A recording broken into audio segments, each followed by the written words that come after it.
Ako po si Kuya Tony at welcome tayo dito sa Burnham Park. At nakita ko po si Ma'am Security. Then tanungin natin yung pangalan niya. Ma'am, anong pangalan niya? Annalyn Abaracos. Ayan, si Ma'am Annalyn. So isa po siyang security guard. So proud na proud po ako sa kanila dahil palagi ko po silang nakikita dito sa tuwing na namamasyal ako dito sa Burnham. So ngayon, alamin naman natin kung ano yung experience niya, bakit nila ginagawa ito. So, ma'am, ilang years na kayo na nagtatrabaho as a security guard? 2 months pa lang ako, sir. 2 months. So, ito na talaga yung pinasok niyong trabaho. Ano ba yung, bakit ninyo ginagawa ito yung trabaho na as kahit na anong pagkakaabalahan na work? Bakit ninyo ba ginagawa ito? Anong dahilan? Para sa pamilya, masuportahan yung pag-aaral ng mga anak ko. So, ilan na ba ang anak niyo, ma'am? 3 po. Ayan, 3. Si Mister?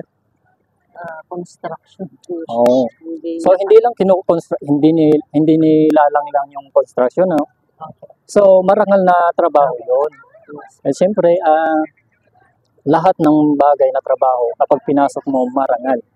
At kung ang hindi marangal ay kung nagnanakaw ka, nangluloko ka ng tao, yun ay hindi marangal talaga. So higit pa doon, ma'am, ano ba ang masasabi nyo sa kanila na may encourage ninyo sa mga audience para gawin din nila yung trabaho na kahit na security guard, hindi lang nila lang ang security guard, marangal na trabaho yan. Yes. Ay na-encourage ko ang mga tao maging respetuhin din po ang kagaya po namin. Yes, oo.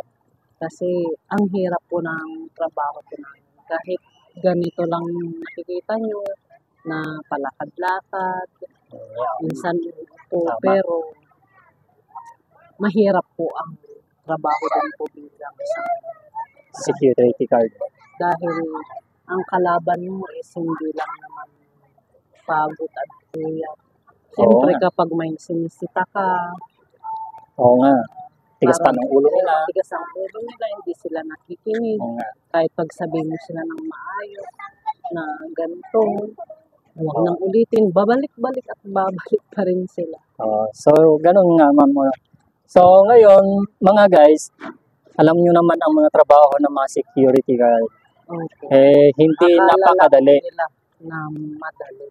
Tama yun. Dati, hindi ko talaga lubos maisip na akala ko is ang guard is nandyan lang kaupo, palakad-lakad. Pero nung na-try ko na, hindi pala basta-basta ang trabaho ng secure. Oo nga, ma'am. Kasi first time ko po ito na trabaho. Akala ninyo kasi na ang mga security guard ay patayo-tayo lang at namamasyal. Mayroong mga responsibilidad na sila ay tumitingin ng mga nadidisgrasya at mga nag-aaway. Minsan, kung nawawalang bata. Ayan. Na-encounter ko yung ilang beses na nawawalang bata. At na ito turn over namin ng maayos. Tapos yung mga pasaway dito, nakikipagtalo sa amin. Ganun. Pero nakahandle pa rin naman namin ang maayos yung trabaho namin. Pinapaliwanag naman namin sa kanila kung bakit bawal. So, ang mga katulad po nila ay talagang patient po sila.